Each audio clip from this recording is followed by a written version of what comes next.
O que se bebe em dia de festa pode-se beber no dia a dia? E que ligações gastronómicas se podem fazer com o que temos no copo? Aprenda e prove com a Escola do Gosto, a Academia de Literacia Alimentar do Público. Aulas únicas com especialistas. Entre como amador e saia um pouco mais conhecedor.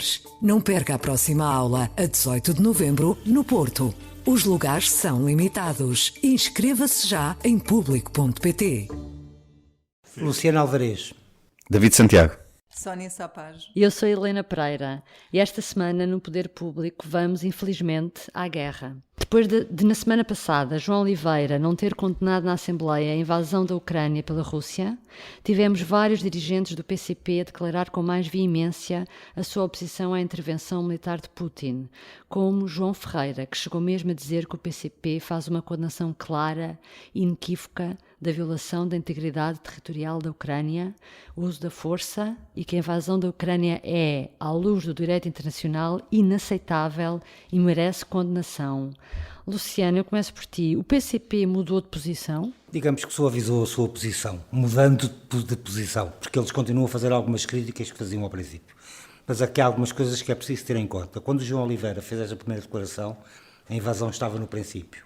Foi no primeiro dia, sim. Foi logo no primeiro dia. Portanto, ainda não se sabia bem quais eram as intenções de Putin e de forma é que a guerra iria decorrer. Logo após este não comentário e outros comentários que foram feitos por outros militantes do PCP, digamos que os portugueses caíram em força em cima do Partido Comunista. As pessoas não compreenderam como é que o anti-americanismo do PCP era mais forte que o seu humanismo. Sofreram críticas de todo lado. Depois de uma semana de guerra, em que já morreram milhares de pessoas, que já foram cometidos crimes mais variados e que se possam imaginar, é normal que o PCP tome agora esta posição. Portanto, suavizou, mas não mudou completamente, porque o PCP continua a criticar o que eles dizem que foi a provocação da NATO ao longo dos anos, que tentou afastar a Ucrânia da Rússia, aproximando-a da Europa.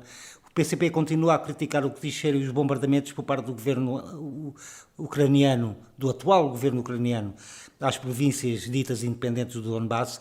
Portanto, há ali críticas que o PC mantém em cima da mesa, nomeadamente muito fortes à NATO, mas suavizou muito a sua posição. E continua a falar no golpe de Estado de 2014. Claro que não se esquecem, não é? Aqui uma coisa que eu acho que é uma contradição brutal, que é o PCP e os partidos comunistas historicamente têm, até pelo seu internacionalismo, uma lógica sempre de apoio à autodeterminação dos povos.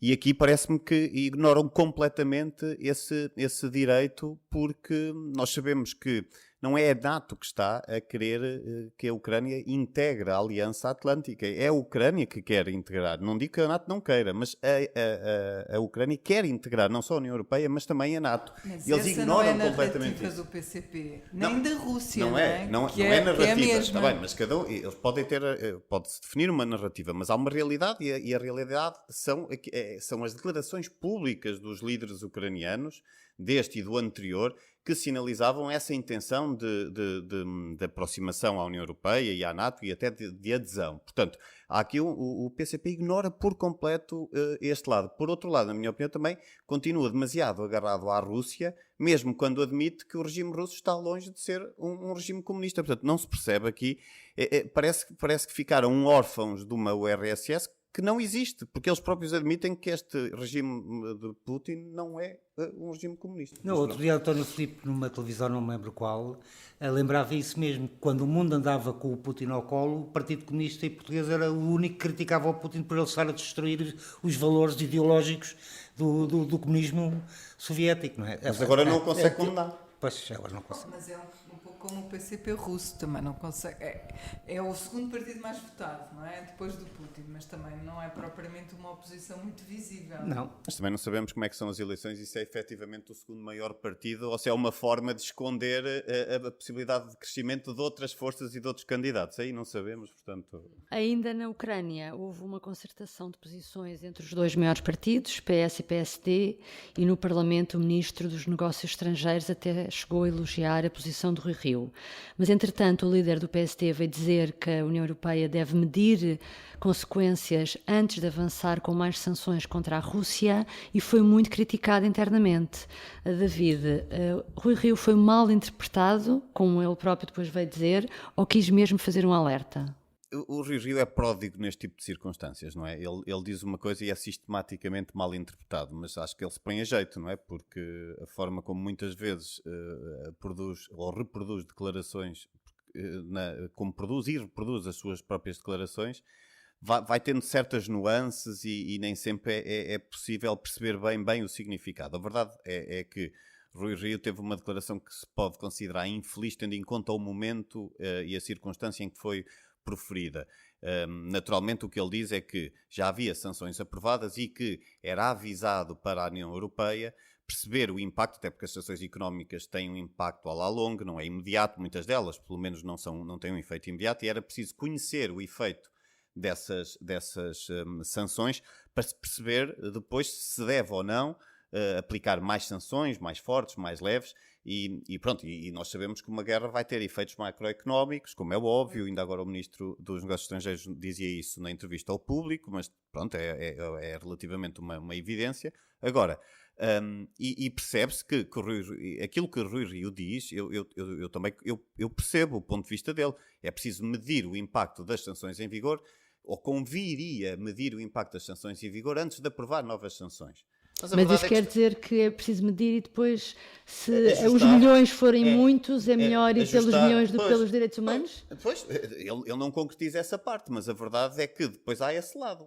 Haveria essa possibilidade de depois reduzir, e depois ele também se esquece, é que, na verdade, há sanções que foram aplicadas antes da invasão, e à medida que há uma invasão, à medida que depois há uma escalada na própria intervenção russa já depois da invasão, é natural que tenha que haver também uma escalada nas sanções, porque senão o regime de Putin sente-se impune ou considera que, ok, já temos estas sanções, a partir de agora podemos escalar à vontade porque já não vai haver uma nova retaliação. Portanto, a mim parece-me que foi uma lógica, e sem querer ir, não é numa lógica insultuosa, mas é uma lógica, aquilo que eu vou dizer, mas é uma lógica um pouco de merceeiro, de conta de merceeiro. Vamos ver se estes milhões vão ser mais ou menos para depois medir outras sanções.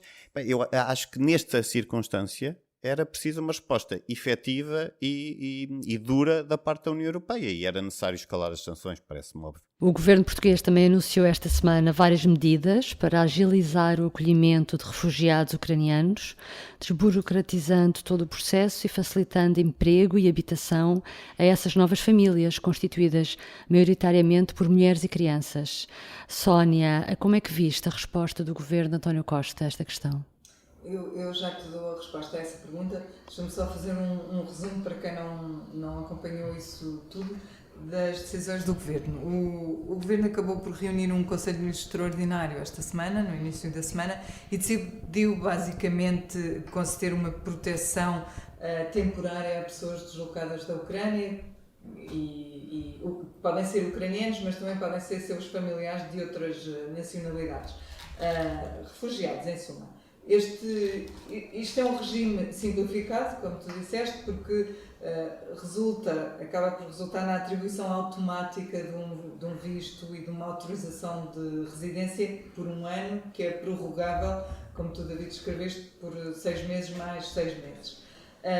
Não é preciso registro criminal, os cidadãos têm logo acesso a número de contribuinte, de Serviço Nacional de Saúde, da Segurança Social, as crianças têm acesso às escolas e às creches mais próximas dos sítios onde os pais podem ser colocados, e quem vier é espalhado pelo país consoante os empregos disponíveis. Esta, para mim, e respondendo à tua pergunta, foi a resposta nacional positiva, porque mostrou que está sintonizada com o país, no fundo, com o povo português. Nesse sentido, como digo, foi uma resposta que eu vi positivamente.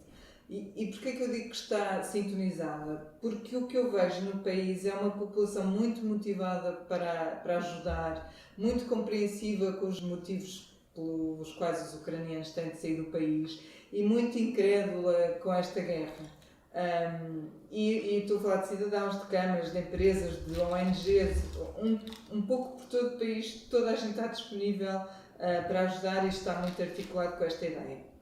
Já há centenas de casas disponíveis, há a possibilidade imediata, disseram eles na altura, de alojar 1.245 pessoas.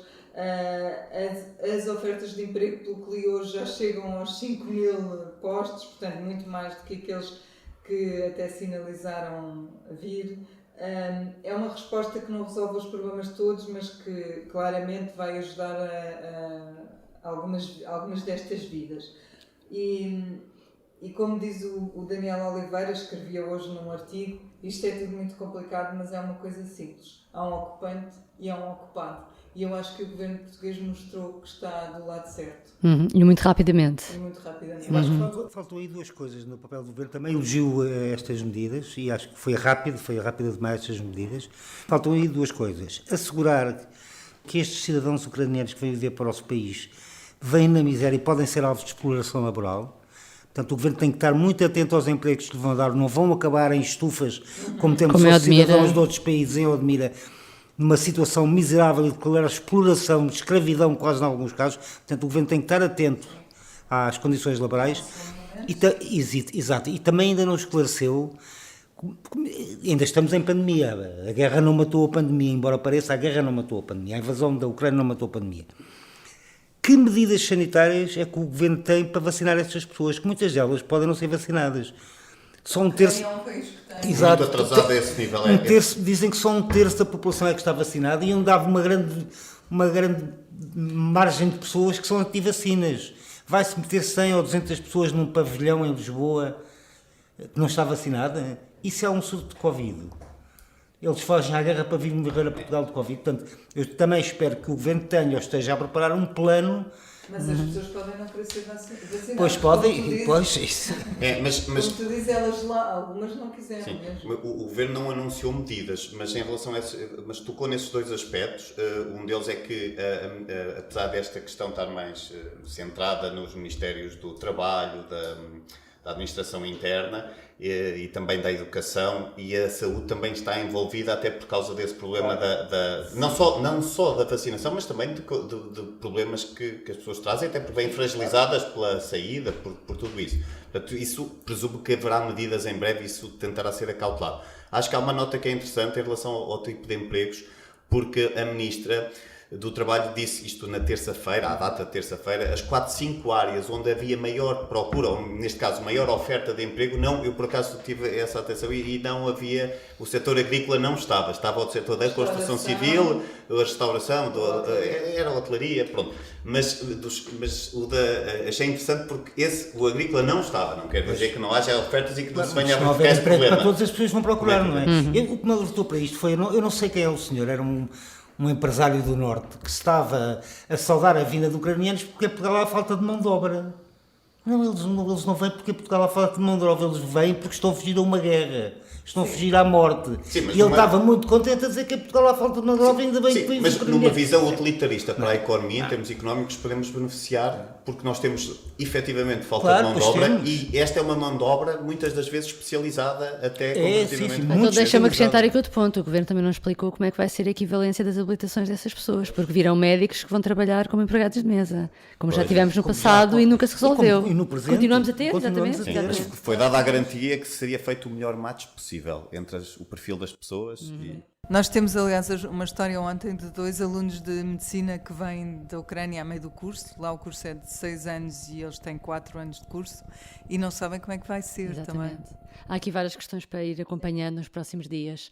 Bom, por hoje ficamos por aqui. Obrigada por nos ter acompanhado. Até breve. Até breve. O público fica no ouvido.